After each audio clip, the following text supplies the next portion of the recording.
Y seguimos hablando de elecciones, aunque ahora nos vamos a las elecciones presidenciales de Panamá del próximo 5 de mayo, que han estado, definitivamente marcadas por la decisión del Tribunal Electoral de inhabilitar al expresidente Ricardo Martinelli. El que fuera gobernante del país entre 2009 y 2014 pierde la posibilidad de volver al poder tras ser condenado a 10 años y 6 meses de prisión por blanqueo de capitales. Martinelli, quien se encuentra aislado en la Embajada de Nicaragua en Panamá, denuncia una persecución política en su contra. Para conocer más detalles sobre el caso, vamos a hablar con Danilo Toro, sociólogo y analista político, investigador universitario y consultor. Danilo, muchas gracias por estar en France 24.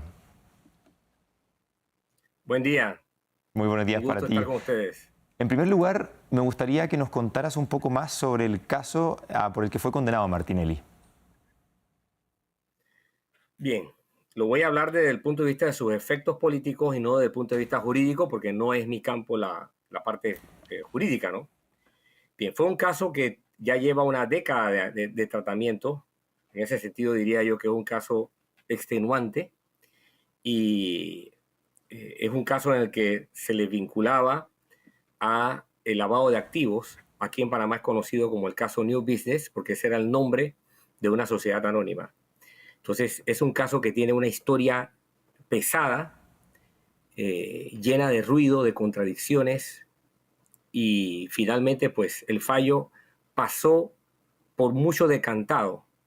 La estrategia del equipo de Martinelli fue apostar, al igual que en otros casos, lo más posible a la dilación, utilizando todo tipo de recursos, ¿no? Utilizando recursos de índole sanitaria, de salud, por un lado, mientras que por otro se utilizaban los propios recursos que el sistema jurídico permite. Al final la condena se da, era previsible, era francamente previsible, el caso se transmitió por televisión y pese a las posiciones antagónicas de quienes defienden o atacan, no creo que fue una sorpresa ni para uno ni para otros. Y pese a ello, a todo lo que nos cuenta, incluso ahora, Martinelli aparecía como favorito en las elecciones. ¿Qué ofrecía a los panameños en su campaña que lo hacía, o lo hace incluso tan atractivo? Bien, dos cosas. Primero, el concepto de favorito y segundo, aparecer. Bien, en Panamá hay varias encuestas, varían mucho, muchísimo, unas de otras dependiendo de una serie de factores. Sí hay una comunidad de información en el sentido de que en distintas empresas él aparecía en primer lugar. Yo le digo con la minoría más grande en la mayoría de esos documentos, de esas encuestas. En algunas pocas vinculadas a un diario en el que, por el razón del caso, se le vincula a él como propietario del diario, aparecía con más de la, con más, no era una minoría, sino la mayoría. Entonces, atendiendo a tu pregunta, el hecho de que apareciera en primer lugar en las encuestas tampoco era sorpresa.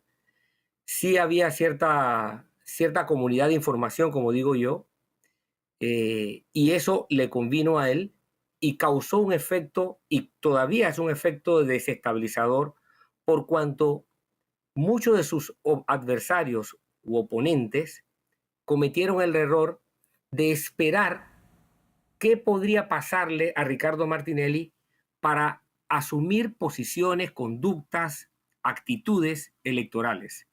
Entonces, ese tardío perfil que adquirieron los candidatos, pues ha contribuido a lo que yo llamo la caracterización de una elección llena de inestabilidad, de incertidumbre y de inseguridad.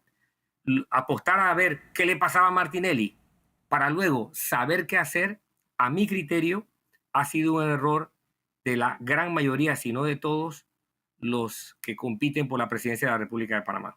¿Faltó quizás un peso político que realmente le hiciera la competencia a Martinelli, que se atreviera desde el inicio a comenzar su carrera política? Perdón, no, la pregunta comenzó cortada, no la escuché completa. Te la hago de nuevo, no hay problema. ¿Faltó quizás un contrincante que le hiciera un peso a Martinelli desde el comienzo, alguien que realmente se atreviera a ingresar a la carrera política sin esperar lo que tú mencionabas? No, contrincantes son los que sobran. Tenemos una elección de 8 aspirantes. Lo que faltó fue decisión de parte de los distintos contrincantes de asumir un papel propio que los distinguiera del bosque político, al esperar qué pasaría con Martinelli, carecían de planes. Yo no diría, no era falta de presencia, era falta de planes, era falta de perspectiva, era falta de una visión coherente que resultase atractiva o convincente a los electores. Ahora se está teniendo, pero yo pienso que las elecciones no se ganan en 2 o 3 meses de campaña. Las elecciones se ganan a lo largo del periodo largo de tiempo, de la acumulación de actitudes que los candidatos tienen o que los aspirantes tienen. Y eso, ese descuido, esa demora de ver qué le pasaría a Martinelli para luego asumir posiciones claras, fue la de la gran mayoría. No todos, hubo uno o dos que sí decidieron perfilarse con un discurso contundente y duro, pero la mayoría aguantaba su carro a ver qué le ocurría a él. Decidido ya, y yo le llamo a esto el epílogo de la vida política de Martinelli, qué tan largo vaya a ser, no sé. Decidido ya la suerte jurídica de Martinelli, ya los actores políticos pues saben más o menos cuánto espacio tendrán que disputarse, incluyendo quien ahora lo reemplazará, que asume desde la posición de un vicepresidente ahora a la posición de un candidato a vicepresidente. Bien, nos queda muy clara entonces la radiografía de lo que está ocurriendo con las elecciones presidenciales en Panamá. Estuvimos con Danilo Toro, sociólogo y analista político, investigador universitario y consultor. Muchas gracias por resolver nuestras dudas. Gracias a ustedes.